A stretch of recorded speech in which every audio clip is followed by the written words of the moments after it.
Okay guys, this is a get ready with me to go. Yeah, my bed is not made, but I'm going to go. Where am I going? I'm gonna go buy some fruits and vegetables from it's not a farmer's market. Sydney doesn't have farmer's markets, but they do have a Paddy's market, which sells fresh produce. So, you know, I'm just starting my skincare. My day skincare obviously involves sunscreen, but I like to go in first with this, which I've already applied, some vitamin C serum. I honestly don't know if it does anything for my skin. I don't know if it's something that I need, but it's something that I've been using, and it just feels kind of like I'm starting my day. I usually do that first, and then I always get confused if I should go in with sunscreen or moisturizer first. My skin is too dry to not be using moisturizer twice a day, but I'm just deciding to go in with sunscreen. So I'm going in now with this gigantic tub from Cancer Council. Everyday value indeed. I figured I'm gonna be using sunscreen every day. Might as well get a gigantic tub. It is not running out anytime soon. I wish I could share it with somebody, but oh well. Oh, don't forget behind your ears, because that's really important. So while that's setting in, I usually go and I pick my outfit. So I think what I've decided on is this long black skirt and cardigan combo. So we're gonna do that. Now that the outfit has been picked and gracefully thrown into a very nice position, I'm now gonna go back into my skincare. So I like this moisturizer very much. It's the COSRX Advanced Snail Cream. It's gooey, but I love how well it works for my skin. It's one of the only moisturizers that can really hydrate my skin, and it's one of those products that I use and like my skin noticeably gets better in ways that I don't even like realize. I like to use this fan that I got from Sabah a couple of years ago. I'm gonna do this sometimes to let my skincare. I don't know if I'm evaporating my skincare, but if I'm in a rush and I want things to kind of go away on the surface, I will do this. Also, my forehead is burning. I then do a very simple makeup look. I start with, no, I don't start with this. I start with color corrector if I'm bothered to have time. And this is like in a peachy color, because I heard that's what you're supposed to use for correcting under eyes. And then I do a bit of green. I don't have much redness in other places. I do on the tip of my nose and on my cheeks, but I actually like to kind of keep that in because I think it makes your face look more realistic. So yeah, I like to just pat it in.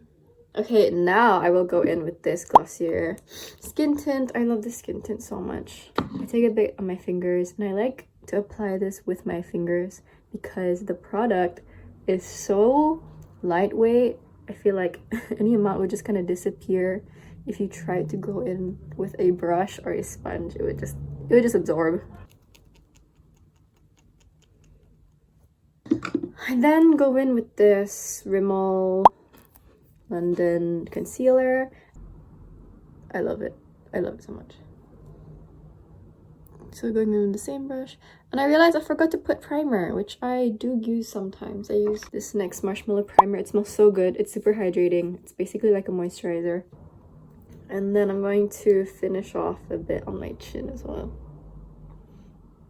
I then like to set it all with this setting spray. It smells like cucumber melon. It smells so good.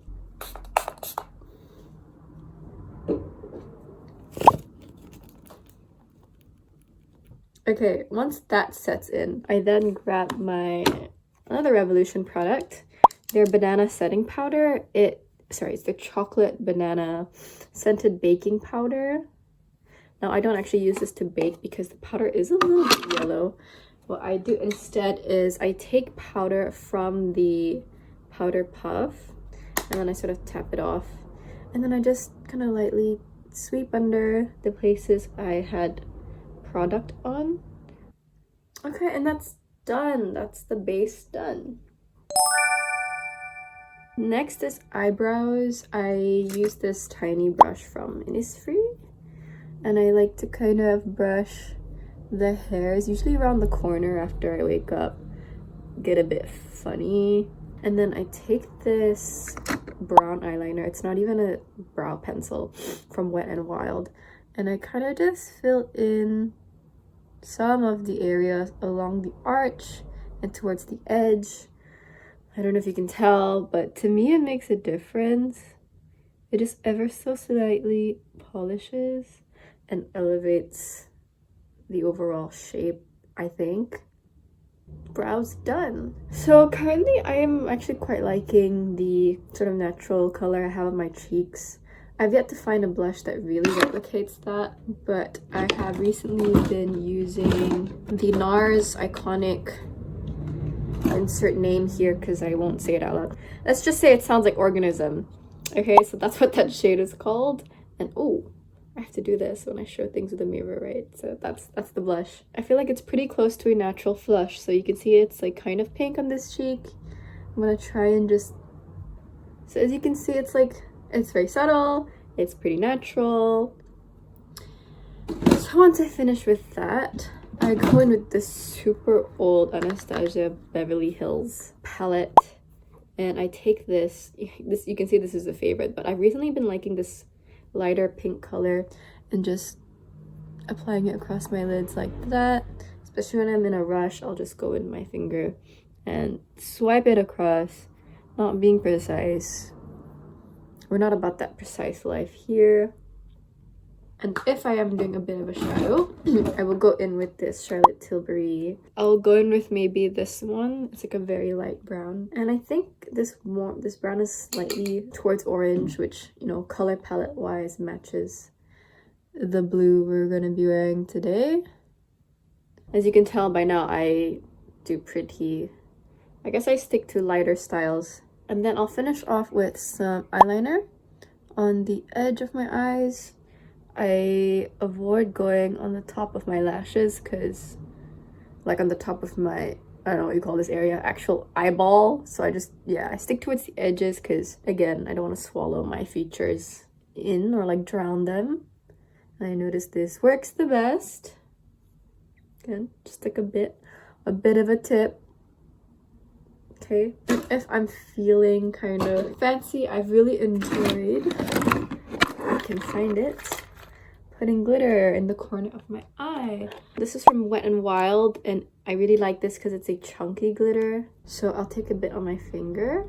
I'm gonna try to load it across my whole finger instead of loading it on the tip, because when you apply it, you want it to be kind of even. So I'm just stamping it on in sort of the first half of my eye. I kind of stamp it on. I don't sweep. So now we have like this subtle glitter. I'll then take the white shade in the Anastasia palette and maybe highlight my inner corners a tad. And then I'll finish off again with this pink blush. Kind of sweep it off. Finish the cheeks. And to finish off the eyes, I will go in with this very old cyber color eyelash curler from my sister. And go in with the Lash Sensational, one of the only rare mascaras I think that can hold up Asian straight lashes. It's my first time doing my makeup in front of my iPhone. Oh, I just got some on my cheek, but it's okay. I just kind of rub it off. Okay. So I know you're not supposed to go back in and curl them because that's kind of bad for your eyes, but I will do a quick little squeeze. Squeeze. And that's the final look. I sometimes go into the lipstick, sometimes I don't. I think the natural color right now kind of matches the rest of my complexion, which is a nice thing. Oh, if it's daytime, I will go in with an SPF lip balm. This smells like vanilla ice cream, which is really nice. This will end up putting in my bag as well to go with me. And that is it for the makeup.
anyway, I guess I will post this now. I've seen my friends. That's not the sign.